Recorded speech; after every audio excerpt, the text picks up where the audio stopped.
Exercise 8.4 में देखो, अब हम कुछ फार्मूला क्रिएट करेंगे।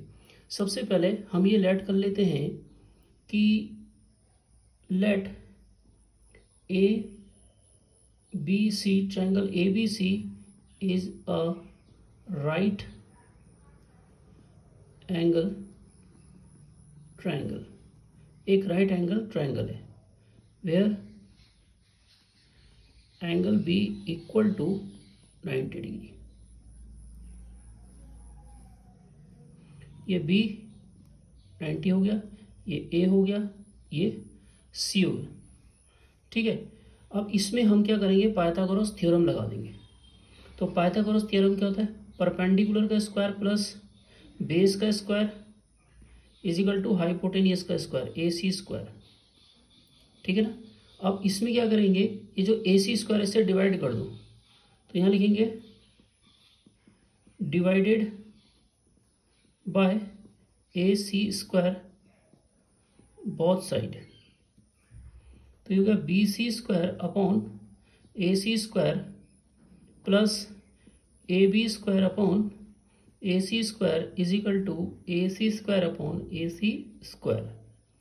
तो इसको हम लिख सकते हैं B C upon A C का whole square plus A B upon A C का whole square is equal to, ये कैंसिल हो गया, ए सी 1 आ गया। आपको मालूम है साइन थीटा, अगर ये ए है, sine A is equal to क्या होता है, perpendicular upon hypotenuse, perpendicular upon hypotenuse. ऐसे ही कॉस ए बराबर बेस अपॉन हाइपोटेनियस, यानी कि ए बी अपॉन ए सी। तो बी सी अपॉन ए सी की जगह रख दो साइन ए, तो ये हो जाएगा साइन ए, तो साइन स्क्वायर ए हो जाएगा, और ये हो जाएगा plus cos square A is equal to 1। ये फार्मूला आ जाएगा।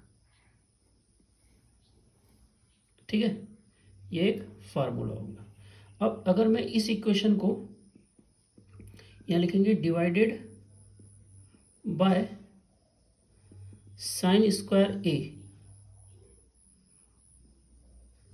From equation first both side, तो इसको साइन स्क्वायर ए से डिवाइड कर दो upon sine square A plus cos square A upon sine square A is equal to 1 upon sine square ए।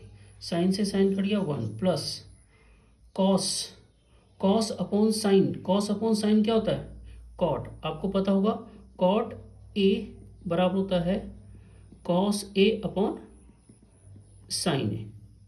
तो ये हो गया आपका कॉट ए, ये स्क्वायर हो गया प्लस, और 1 अपॉन साइन क्या होता है, 1 अपॉन साइन होता है कॉसेक, 1 अपॉन साइन होता है कॉसेक ए। तो ये आ गया कॉसेक, क्योंकि स्क्वायर है तो स्क्वायर आ जाएगा कॉसेक स्क्वायर ए। एक फार्मूला ये बन गया। ठीक है, अब चूंकि ये आपको इक्वेशन फर्स्ट देखो, फ्रॉम इक्वेशन फर्स्ट क्या है, sine square A plus cos square A equal to 1 है। अब यहाँ लिखो divided by cos square A both side, दोनों तरफ कॉस स्क्वायर ए से डिवाइड कर दो, तो sine square A upon cos square A plus cos square A upon cos square A is equal to 1 upon cos square A. Sine upon cos क्या होता है, tan A is equal to होता है sine A upon cos A. तो यहाँ लिख दो 10, क्योंकि स्क्वायर है तो 10 स्क्वायर ए हो जाएगा, प्लस ये दोनों कट गया 1 is equal to 1 upon cos, 1 upon cos A is equal to क्या होता है सेक ए। तो ये स्क्वायर है तो ये हो जाएगा सेक स्क्वायर ए। एक फार्मूला ये आ गया क्वेश्चन नंबर 3। ठीक है ना, ये 3 फार्मूले हैं जो एक्सरसाइज 8.5 में यूज होंगे। ठीक है ना। अब जैसे क्वेश्चन नंबर फर्स्ट है, ये अलग अलग तरीके से यूज होगा, जैसे फ्रॉम इक्वेशन फर्स्ट, जरा ध्यान दें, sine square A plus cos square A equal to 1।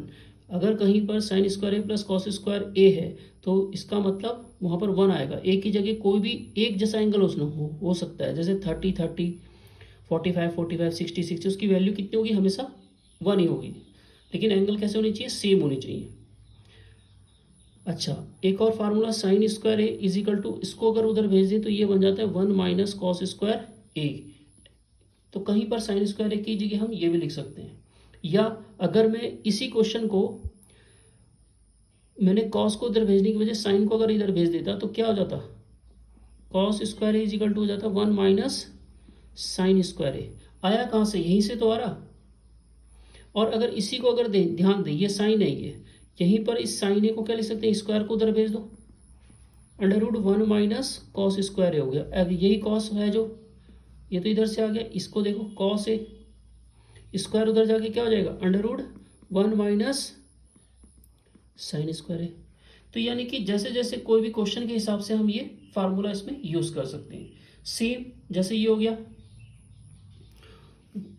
Equation from equation second, 1 plus cot square A is equal to cosec square ए।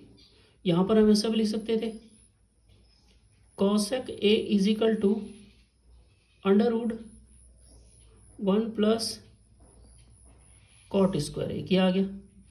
या इस 1 को उधर भेज दो तो cot square A is equal to cosec square A -1, A के बन गया। या ऐसा लिख सकते हैं, cot A is equal to square को इधर भेज दो, कॉसेक स्क्वायर ए -1, ए के बन गया। ठीक है, या ऐसा भी लिख सकते थे, इस कॉट को उधर भेज दो, 1 is equal to cosec square A minus cot square A, ये भी कितना होता है, 1 होता है।